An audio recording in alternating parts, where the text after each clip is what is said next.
الله الرحمن الرحيم وعن أبي أمامة رضي الله تعالى عنه قال قال رسول الله صلى الله عليه وسلم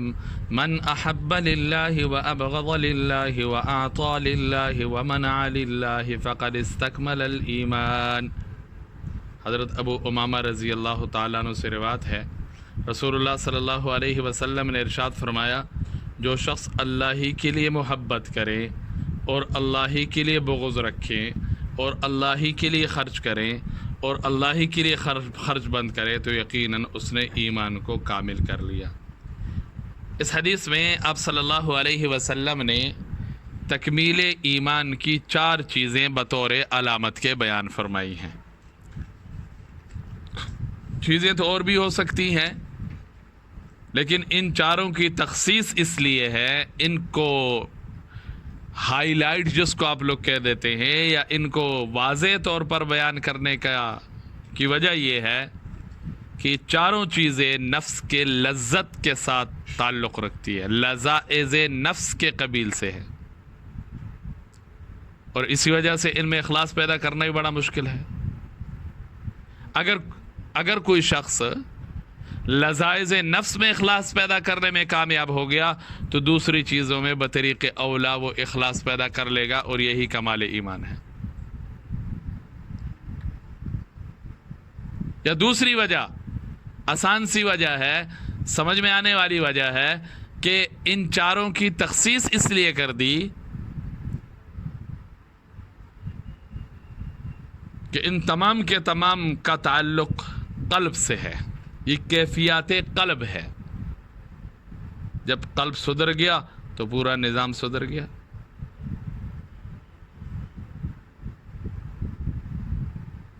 تو اس لیے جب کسی شخص کے احساسات، اس کے جذبات، اس کے حرکات و سکنات، اس کے خیالات، اس کا جوڑ توڑ، اس کا تعلق سب کس کی رضا کے لیے؟ اللہ کی رضا کے لیے ہو جائے تو اس بندے کا ایمان کامل درجے کا ایمان ہوگا، اور اس شخص کے بارے میں حضور نے فرمایا فقد استکمل الایمان۔ اس لیے کوشش کرنی چاہیے کہ دنیاوی نفرتیں اپنی جگہ پر، ان نفرتوں کو بندہ دل میں نہ بٹھائے، اور یہی چیز ہوتی ہے اگر دنیا کے لیے ہم محبت بھی کر لیتے ہیں، دنیا کے لیے ہم کسی سے بغض و عداوت بھی کر لیتے ہیں، دنیا کی خاطر ہم کسی کو نہیں بھی دیتے، دنیا کی خاطر ہم کسی کو دے بھی دیتے ہیں،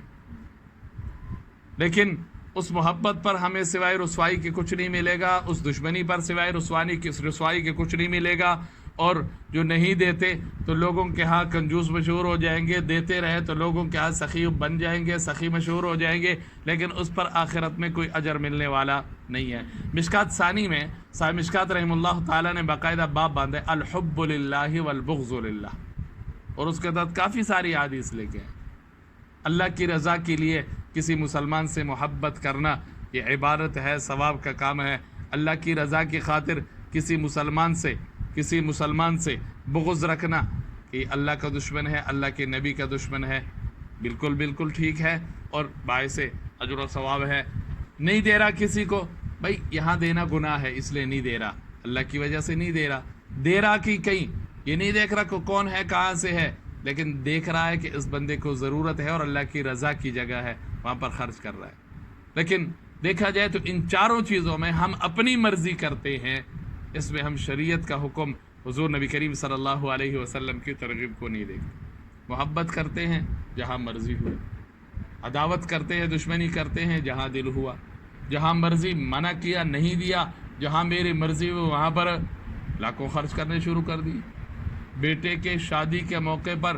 بارات پر جو ڈول بجانے والے ہیں ان کے اوپر پتہ نہیں کتنے گویلے کر گئے، لیکن مسجد کے لیے، مدرسے کے لیے 100 روپے کی ضرورت ہو تو وہاں پر دینے کے لیے تیار نہیں ہوتا۔ تو حضور نبی کریم صلی اللہ علیہ وسلم نے فرمایا اب ہم میں سے ہر ایک کے پاس کسوٹی آ گئی ہے، ترازو آ گیا ہے کہ میں اور آپ اپنے